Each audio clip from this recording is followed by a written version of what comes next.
Hi, my name is Brianna, and welcome to my reaction commentary channel. Today we're going to be reacting to Season 2, Episode 3 of Interview with the Vampire, and y'all, I'm happy. I'm in a good mood, and when it comes to this show, those are all bad signs, because trouble is always around the corner, just waiting for us. And besides a few unsettling moments that we'll talk about in a minute, shout out to the Theater of Vampires. I enjoyed the show. Not as much as Claudia, but not as little as Louis. And I'm totally with Louis when he was like, some of the shows were pretty weird. Yeah, Armand is the showrunner. Of course they are. They're unsettling. He's a gremlin. He always has been. That's why we love him. And as a proud Santiago hater, I'll say that he did alright, but Ben Daniels as Santiago was amazing. He delivered an enthralling performance. As he's speaking, I'm captivated. I'm listening to everything he says and I'm hanging on every moment, mostly because I'm waiting for him to turn and try to kill us all. But also as Santiago was looking at the humans in the audience and talking about how much they disgust him,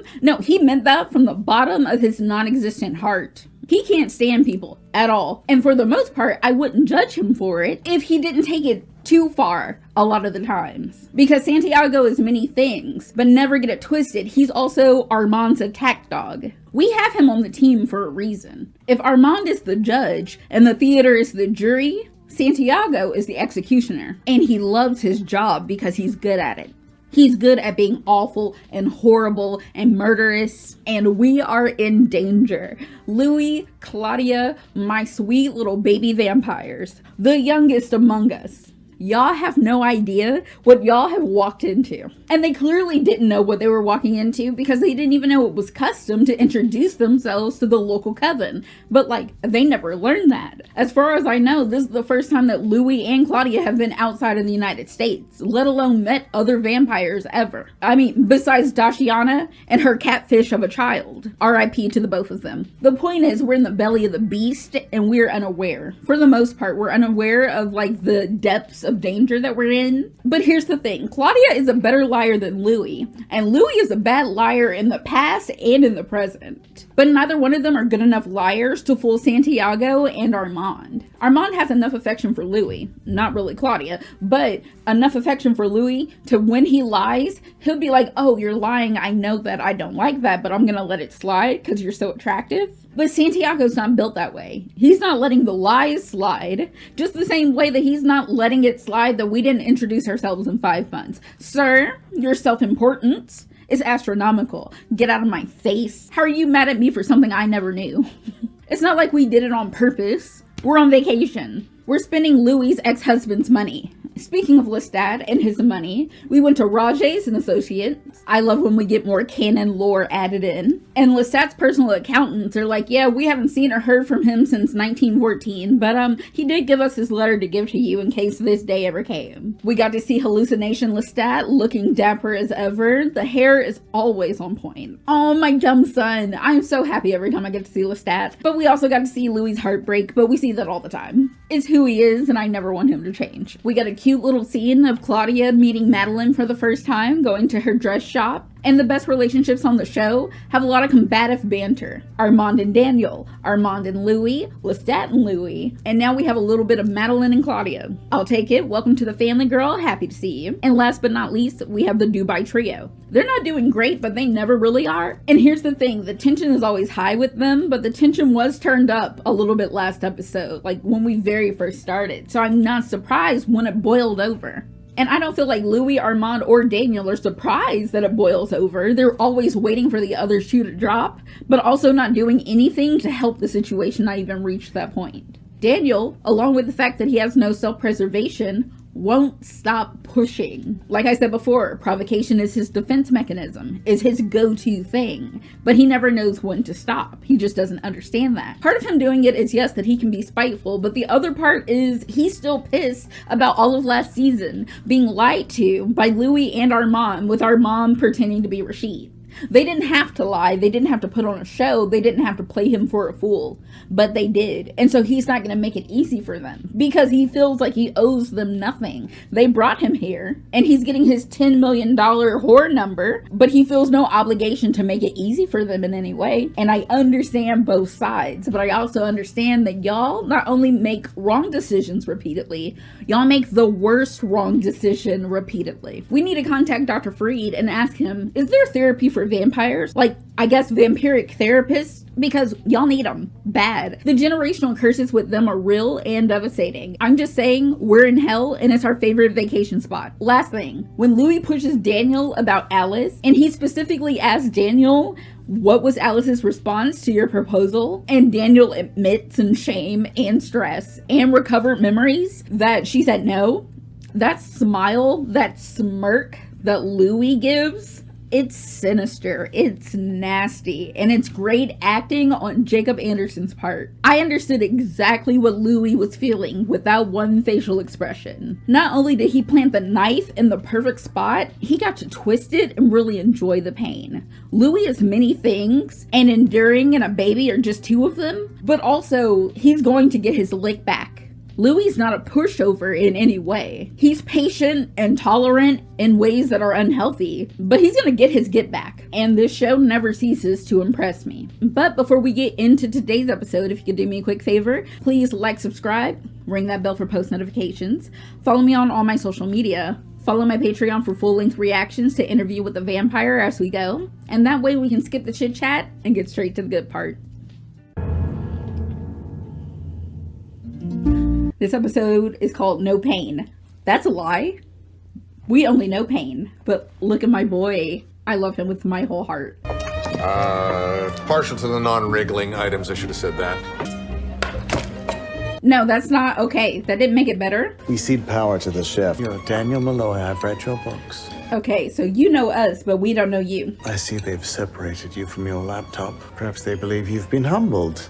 Clever on their own. Now there's two of them. Of course, there was always two of them. Oh, I'm sorry. You know too much, sir. Are you a friend or a foe? I work for another watchful shop, the name of which has not come up in your conversations with them. You have me bugged, or you want me to think you do? Great conversion. It's real. It's happening. Got a name? You're not the first to attempt this, Mr. Malloy. I don't care about that. What is your name? The name's Raglan James. Files have been placed with proper encryption on your comically vulnerable laptop. Intelligence officers, we got a live one.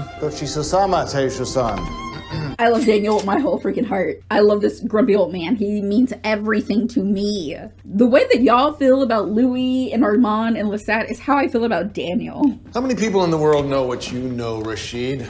How many Rashids, Rashid? How does your average Joe Mo vampire keep people like you in line? Unspoken threats? I mean, a threat is always there. He could kill us both now, but he doesn't. They drain and disappear us. They have a biological imperative that is in conflict with human morality. But what is that morality other than rules agreed upon? Thank you, Rashid.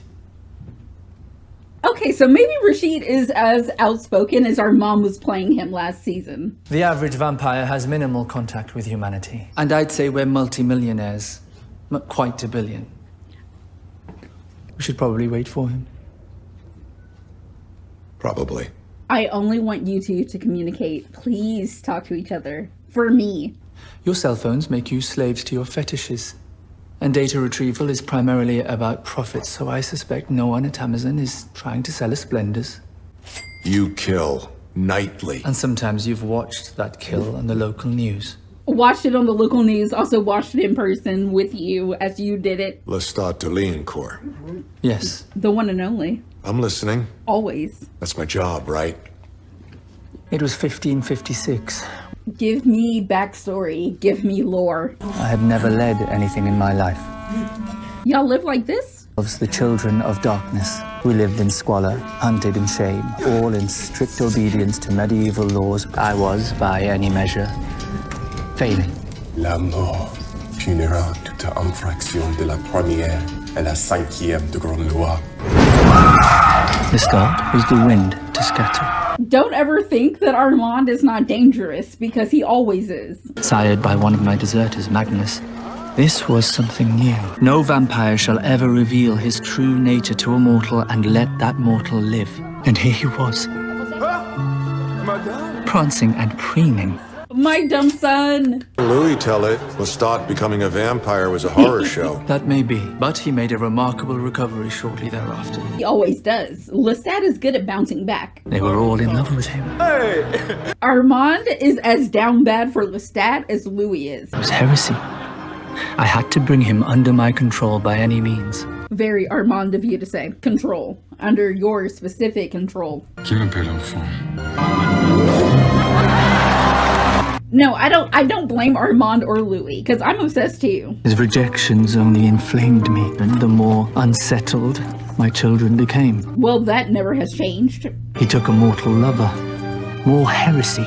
Y'all are always stalking. Go get some business of your own, and go take a bath. So Nikki... Là, quelqu'un me regarde.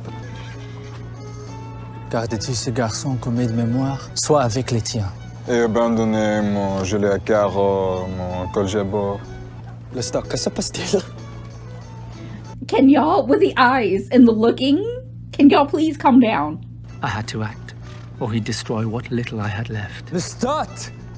Là!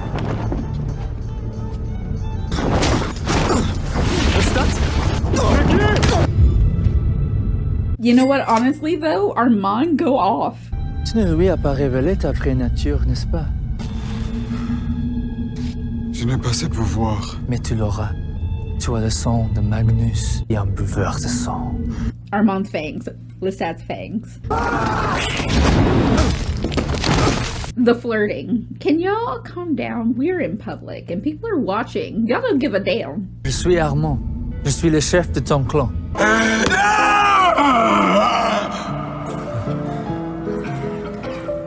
I mean, I understand the backstory between Armand and Nikki and Lestat, but damn, we couldn't have sat down for a drink? Il est sain et sauf.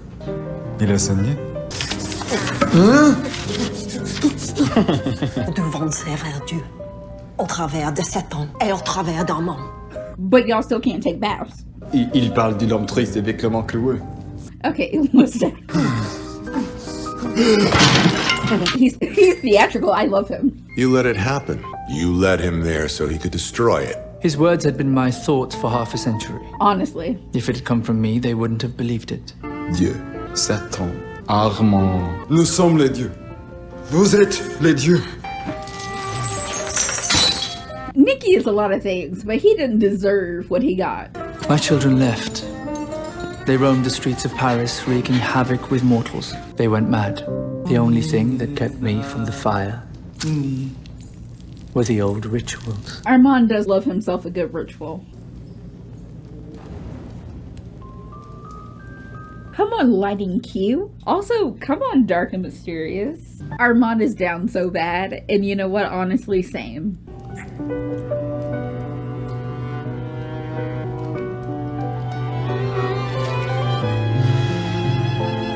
I'm not gonna watch. I'm gonna embarrass myself on the internet. Est-ce que le garçon a accepté le don? Trop fragile.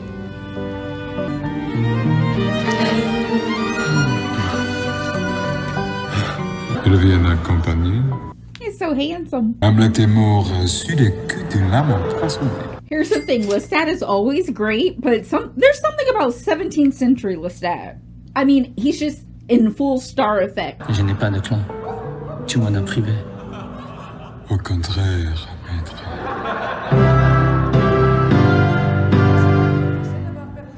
Oh, his old homies. Look at them. They look pretty civilized. They seem cool.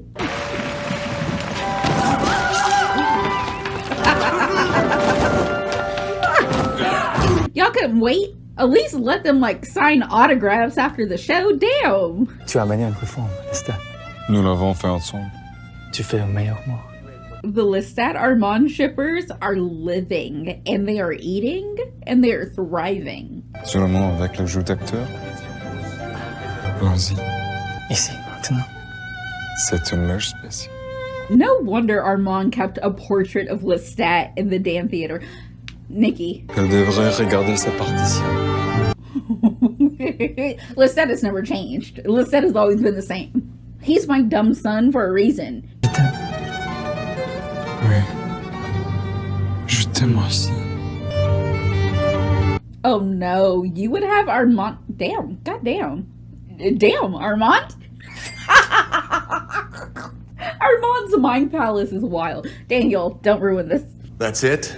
You're just gonna end it there? They went at it on the floor. Armand taught Lestat the mic. And a week later, Lestat was gone. He abandoned Nikki. He abandoned Armand. He abandoned the coven. Lestat is, was, and will always be for Lestat. Never say I love you to a raging narcissist. No. That's too simple. That's too easy. Lestat just gave up on Armand and Nikki in the theater. There's more This there. is what frightened me most about you. I mean, they're still freaking adorable. Even if we're all pretty much just lying to each other. He gets me outside Chicago with Dinah on the way to Gary. But here's the thing. We're still talking out loud and thinking out loud, and they can hear our thoughts and hear our voices. But I am glad that we're getting our story straight, but we should have did this before. I'm finally working backstage tonight. I won't be late. You're the one who said he was our maker. Well, he didn't keep you under floorboards for a week. I don't know what it is that you need. I remember what I remember. Under floorboards for a week? Girl, did he keep... How long was she with Bruce? Armand. Maitre, welcome to our lair. Shouldn't you be in the lobby? I got 3 minutes. Did I give you consent to look me in the eye, Puce? No, Maitre. Have I been late once, Maitre? Have you been early once is the question I'd be asking myself. She's respectful and respectable and a hard worker. How's she doing? She's amazing, always. She's taking the abuse in stride. The coven has grand designs for her. No. I don't want to hear about grand designs for her because last episode you asked what if she had a body that matched like her age and attitude. And I know what you like to do, Armand. But right now, I'm just going to enjoy the scene. This is my favorite part. No pain. How does he get him to beg for... Eyes down, Puts. Eyes down. What kind of hazing ritual? Did you fucking sneeze at the end? I tried to stifle it. Bloody... Vampires can sneeze? It's hay season. It's not a farm, Estelle. You know what? I like Estelle. I feel like Estelle is like crazy enough to really F us up when we do fight. But up until then, I like Estelle. This is what's called the wet room. Keep the sacrifice in there till 10 minutes to the stage. You put your freshie... You know what? I do think it's funny when they just throw the bodies around. They've been doing that since season 1. On a Tuesday, this is the buddy box and that's the rat box. On Wednesdays, that's the buddy box. This is the rat box. Back and forth, Keep track. We had an incinerator at home. How'd that work? It was easier. Throw him in, watch him burn. Feels a bit German. Isn't it a little bit too early to be making that joke? Oh, we're still in like 1946. What are these? Burial vaults. Coven members past, mostly heretics and lawbreakers. The waters of the Seine, contained and beautiful. A vein, winding to the heart of Paris. Oh my gosh, Louis and a love interest walking through a park. We've had this several times and it's excellent every time. They should ask me if they're curious. How could they when you're so rarely present? Because he doesn't want to be around y'all, he wants to be around Armand. No offense. None taken. This was Bruce? Yeah. I don't want to talk about Bruce or anything. I'm not joining the coven. At all. We're not joining. We don't want to be a part of your group. She's happy. I'm happy. For me, not much of a joiner. It's definitely not the whole reason he's here. I like you. I like you. Isn't that obvious? Oh my God. We really must work on blocking your thoughts. I sense him now in your mind. Oh, look at him. He's so adorable. If we were the only vampires in Paris. For a second, I felt like we were. Except for your daughter, sister. The coven is envious of your independence. You know what? Screw the coven. Your problem. Not mine. But I'm here. In the streets. Over here. The salons, the bars, ripping hot jazz. Oh my God, he is like Lestat. Oh, that's why him and Lestat get along for a little bit until they don't get along anymore. Then what room is there left for me if you have not found yourself? No, there's room. Louis has game, and he's out here playing games, And I'm happy for him. Let me be happy for him. I started spending less time at the theater and more nights strolling the boulevards with Louis. The conversation was easy and flirtatious. And combative. And combative. Arguing is foreplay. Always. With y'all? Always. All of y'all. Always. Daniel, what's going on? My mind was touched by Armand's and driven to form new conclusions about myself. Vampiric life in the abstract.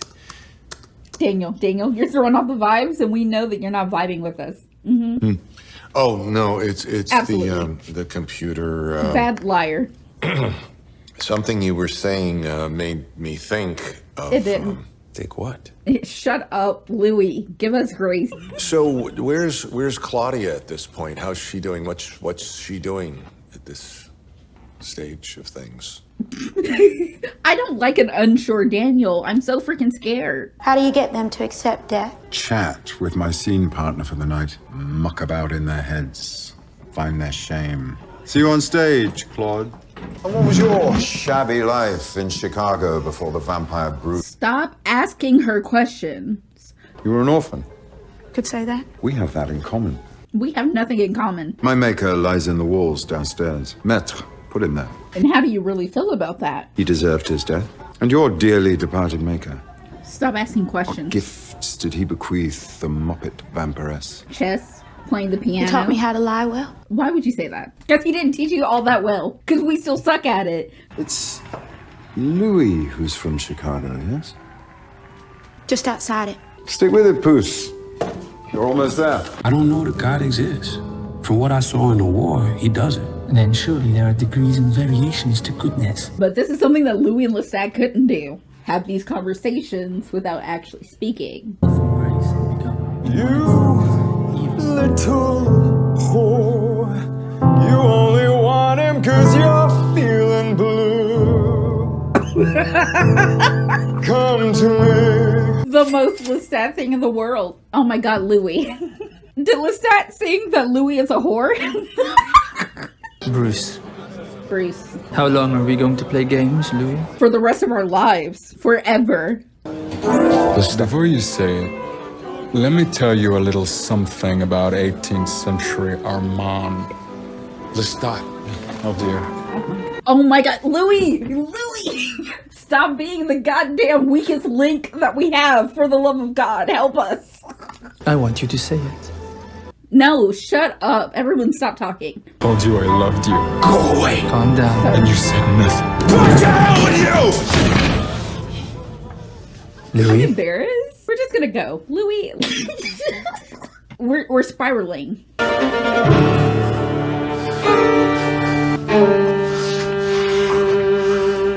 Oh wait, hold on. Why am I getting more than I thought I was gonna get? I mean, Louis' insanity isn't all that bad all the time. Show me. The only way you know how to love. You're unconscious? We need to see a therapist. We need to get him some depression medication and possibly some antipsychotics. Louis, we gotta work on this. We could take a night off. Y'all need a night off. Y'all need a decade off. Lestat could have said, go to Paris. There's a beautiful coven there, I know, because I fucking founded it. But he said the vampires out there are vicious. I should tell you something. Yeah, for a And reason. then I met the motherfucker, and yeah, Lestat was right. It was better when he broke my bones, crammed me under the floorboards. I fought him, kicked him, clawed him. I'm gonna lose it. It was when he had me pinned, and he told me he loved me. The way I need vengeance for my daughter. They're gonna let me join the coven end of this week. It'd be nice if you come. I wouldn't miss it for the world. He's concerned about you. We're all concerned about you. I'm also concerned about him. Real Rashid, you scare me for some reason. What's wrong with you? The vampires! They're real! Going to kill us all! What is this? He's disrupted the performance! No. Let him speak, Sam. Oh, look at Claudia. Good job, girl. A mutilated body found in a park 3 nights ago. Crossed skull. Puncture wounds on neck, chest, and shoulder blade. Well, sometimes we have anger issues. And I don't see our girl here at that particular park. Do you? Speak plainly. You've had your time to recruit. It's not happening. He will be the ruin of us. For what? Why are y'all afraid of the vegetarian vampire? Yes, Louis, he freaks out every once in a while and leaves a dead body crushed and mutilated. Oops, my bad. Oh shit, does he actually speak for the whole coven right now? So we've already lost the numbers game. So it's worse than I thought? After she's committed herself to us, then I'll do what must be done. Does that satisfy? Didn't my maker for fathers? Does that satisfy? It does, maître. Or respect. No respect. He has no respect. Santiago. I have something for you. Oh my gosh, she's just happy. Let her be happy and alive. The flea circus. May it remind you of your humble beginnings. There are no fleas in an actual flea circus. Let the youngest read in the youngest. The ceremony is for members only. Don't leave her alone. I'm gonna cry. 5 laws. Screw you and your laws. Law 1. Each coven must have its leader, and only he might order the working of the dark trick upon a mortal. Why is this the same decor of Louis and Armand's bedroom? The dark gifts must never be given to the crippled, the maimed, or to children. She's not a child. She had to grow up fast. You left the body in the park. On accident, because I have mental problems. No vampire shall ever reveal his or her true nature to a mortal and let the mortal live. You revealed yourself to the law firm of Roger et Albert. No vampire may ever destroy another vampire. I will not harm you. Those were your first words to me. Will you abide by this 5th and final law? See, it should only come, like, once I've agreed to be in the coven. Like, now that I've agreed to these rules, from now on, I won't kill anybody. I saw what fire does. I don't want to go out that way. Look after Claudia. She doesn't need looking after. She won't be here very long. Why would you ever say that? You made her at 14. I didn't make... A most turbulent chemistry. We kind of did. You don't know her. I don't have to. You need to. You should. These are games. We're playing games in her face, and I don't like that. My baby loves windows. I play your governess. And I play your mother. And I play the little girl. Of course you do, because that's all they see you as, and that's all they care about, because they're closed-minded and they're pissing me off. So many emotions. Those with the most power are often the weakest. Louis, you're not about to die, but like, you're gonna wish that you're dead later, because we can't ever have goddamn peace. I'm exhausted. You walk me home.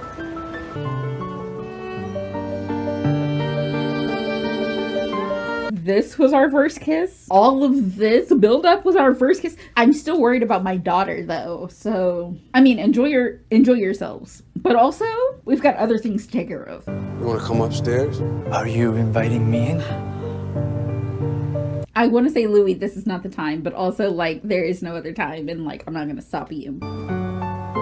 Oh my gosh. Is it possible to be, like, a simp for a TV show? Because I feel it in my bones. I feel that's who I am, and I'm okay with that. Let's talk about it in the debrief. All right, and that concludes season 2, episode 3 of Interview with the Vampire. And y'all, was I in pain? Was I tortured? Was I in agony? Yes, several times in this episode. But between the despair, we got backstory and we got lore. We got Armand backstory, Lestat backstory. We met a guy from the Talamasca talking to Daniel, and this guy already knows too much information. Because I don't trust anyone, and I don't think that anyone is our friend. Daniel, Louis, Armand, they're family. They're not friends. Not right now. So this guy coming in and knowing that Armand was playing as Rashid, and he also apparently knows of several other people who have been like Daniel, and I guess possibly interviewed Louis and Armand before, but now they're either dead or undead. What I'm saying is, I'm not sure that the Talamasca dude is a homie, but what I am saying is that he's a resource. The real Rashid. I'm always leery of you, sir. And half of it is not even your fault. Half of it is Armand's fault for cosplaying you all of last season. But also, real Rashid, in the words of Louis, you are an opinionated young man. And you state those opinions even when not asked. And we got to see a little bit more of that. The real Rashid putting his foot down a little bit. So on one hand, I'm like, good for you, Rashid. On the other hand, I'm like, no, Daniel's right, and he can say whatever he wants to. I'm sorry, real Rashid, that you're caught in the crossfire, but this wasn't Daniel's game setup. This was Armand and Louis, and we're just responding to our circumstance. Oh my gosh, we finally got Daniel and Armand talking to each other alone. And you know what? It wasn't even that much of a condescending conversation. Yeah, we had a few jabs, but other than that, we kind of came together on like an even playing field. Daniel gave Armand room to speak several sentences in a row without a snarky comment. We're making progress. I'm actually proud of my boys. We've come a long way in 3 episodes. And as a result of this conversation, we got Lestat through the eyes of Armand. Because we also always have to remember that the story that we're being told is given to us by the most unreliable narrators. It's not just Louis who paints things in a different light and openly lies to us. It's everybody. So the version of Lestat that we get through Armand's eyes and the version of Lestat that we get through Louis and Claudia's eyes does not necessarily mean that that's the real Lestat, or that's exactly how things went down. But also in Armand's eyes, Lestat has always been a rock star. He's always been an idol. The way that Lestat was shook the first time that he saw Louis is exactly how Armand feels about Lestat. Armand was starstruck, and I do not blame Armand in the least, because Lestat in that outfit on stage, the hair, the presence, the theatricality, the command of the stage, the voice, also the singing voice. Both Louis and Armand are down bad for Lestat, and I understand, and I refuse to judge them for it. But something that's fundamental to these characters is that they keep falling into the same patterns and the same loops in life. Armand was with his first little group, and they lived in squalor underground. They didn't mix with mortals and partake in the modern times. Why that also meant that they couldn't take showers, I don't understand, but that's between them and their own hygiene. I guess it was back in the day. I'm not sure that they actually had showers. But that's not the point. Here comes Lestat, our unscripted hurricane, doing everything that they've been told and conditioned not to do. And he's loud, and he's proud, and he's a vampire, and he's mixing with mortals, and when he wants to, he'll eat some on stage. Like, it's whatever. Lestat does what he wants to a larger degree than both Armand and Louis. Lestat has a certain freedom that the other two aspire to have, and in some cases are in awe of. We also got to meet Nikki for the first time, and I need to know more about him and Lestat's relationship. But also the little bit I did see was a little troubling, seeing how Lestat and Armand were going at it in the theater, while Nikki is down in the pit, playing his heart out on his violin. Y'all have no couth. But the more important point is that Lestat comes into Armand's life, shakes up the rules, shakes up the foundation, and Armand, while he's someone that respects the old ways, and in ways will continue the tradition, he still desires more. He desires growth and knowledge and a new way of doing that. And Lestat brought that along. And they said that, oh, and then Lestat just abandoned the theater, Armand, and Nicholas. I don't believe that at all. I would not believe that very simple explanation of what exactly happened. Because Claudia brings up again that Lestat said the vampires in Paris are monsters. He meant that. That's not a lie. He withheld the truth a lot, but on that he was dead serious. But going back to Armand, 200 years later, he's still the coven master of the theater. He's falling into the same patterns as he did before with the Children of Satan. He's just now doing it with the theater of vampires. And now here comes Louis, a breath of fresh air. Humanity and light brought back into Armand's life. And he's attracted to that as much as he's attracted to Louis and Lestat for who they are. Armand can go a long time putting his own desires on the back burner, especially if it's for the good of the coven, or what he believes is for the good of the coven. But when a really attractive man with different ways of doing things come along, Lestat, Louis, Daniel, Armand finally becomes willing to put his own desires ahead of that of the group. That's great for him. I love that he loves it. The problem is, in season 1, Armand was able to sit high and look low and look upon Daniel and Louis while sitting back and having the power and having a great semblance of control. But when I say that we're outnumbered by the theater vampires, I mean that. Having their leader on our side is great, but also we're Louis, Claudia, and Armand, but there's still 14 other people with their new leader being Santiago. Armand's life is also at stake right now in choosing Louis. And my poor girl Claudia is the most vulnerable tiny baby vampire who was disrespected to her face several times. Much like the little flea circus that Armand gifted Claudia with. That's another way of calling her small and young. And seeing how her first character is going to be a young child, they're rubbing it in her face. And she's cool with taking the disrespect to go through the hazing to be a part of the group because that's the one thing that she longs for the most. Being a part of something and having people know her and choose her and love her for once in her tiny vampire baby life. The thing is, she's better than each and every single one of you at the theater. My girl has acting skills, she's got chops, she's charismatic, she's got the look, and y'all are jealous. Santiago is a bigger hater than me. Santiago can't stand to be upstage, and my girl has already done that behind the stage. Oh, and y'all in your little vampire rules, you know what? That's very nice that y'all came together as a governing body and came up with these rules that y'all made up in your head and then enforced on other people who have never been here before and did not sign allegiance to you beforehand. How are you supposed to retroactively punish me for something that I didn't even know was a rule? Y'all think y'all are more important than you are, and y'all have been in the theater too long. And now the groupthink has taken over your brain and it's brain rot. Y'all are pissing me off. But this is why I love the show, because it makes me feel. I'm actually worried and angry and upset and happy when they're happy and devastated all the time. And that's why it's my favorite show. That's why I love the fandom. It's so good. I'm so stressed. I have a headache. I have worn myself out. I'm exhausted. I loved every minute of it, and I want to thank you for being here with me and watching it with me and watching me lose my mind again. But on the way out, if you could do me a quick favor, please like, subscribe, ring that bell for post notifications. Follow me on all my social media. Follow my Patreon for full-length reactions to Interview with the Vampire as we go. And that way, I can see you next time with another one. Bye, y'all.